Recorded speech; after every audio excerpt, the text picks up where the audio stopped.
He did go on to basically brush off Barbara's family. Barbara was originally from Montana, and her family was, of course, kind of worried. And back in this day, there wasn't a whole lot of ways to communicate. And so they were primarily communicating by writing letters to them. And he just tells them that she had taken a vacation. She had taken a vacation from home and from marriage.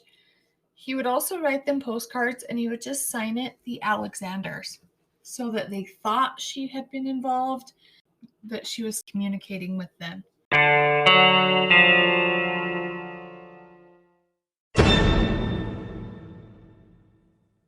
Finally, Jim does report Barbara missing, but it's not until March of 1954, which now we've gone from July 1953 to March of 1954, with him just making up outlandish stories about where she could be.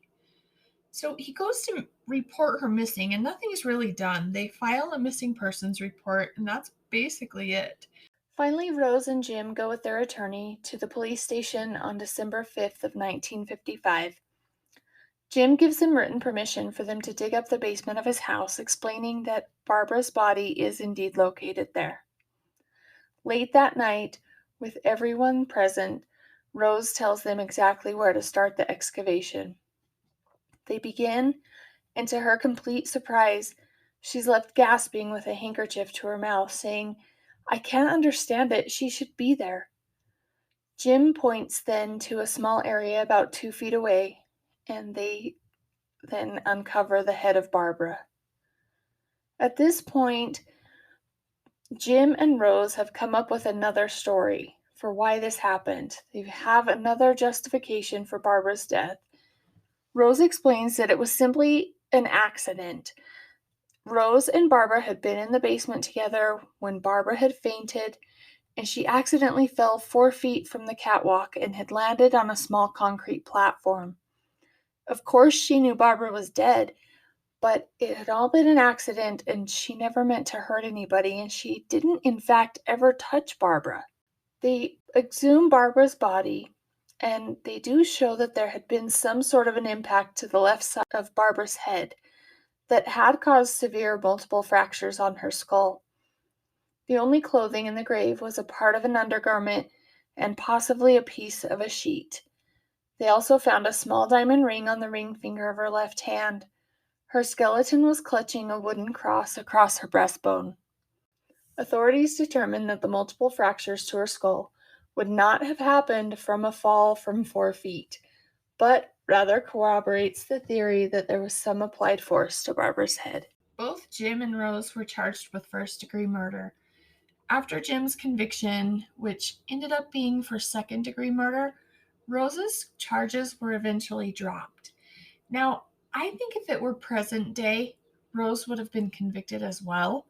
But I think that back in the 1950s, there was an idea that she needed to be there to take care of the kids.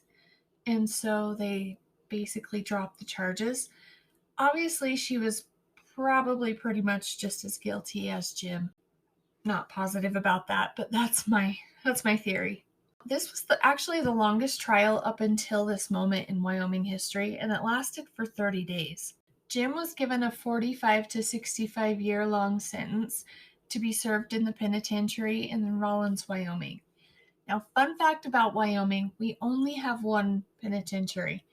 So a lot of our inmates actually go to Torrington, to a county jail, but Jim was also ordered to pay a total of $7,435.56, which today would be $68,784.04.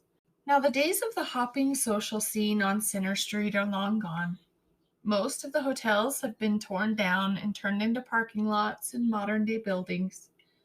Unfortunately, also are the stories of these sinister and macabre moments. It almost seemed as if Jim disappeared into thin air, because nothing more was ever mentioned about him after his failed appeal in 1961. It was because of this bizarre love story that Chick Erickson and his music markers deviated from their normal big band hits to play the popular country and western by Ernest Tubb, saying, Here's to Jim. This is his favorite song.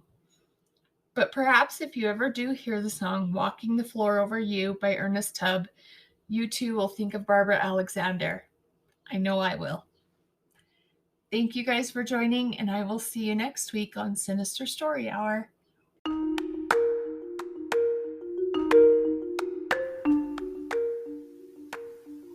Thank you for listening, everybody.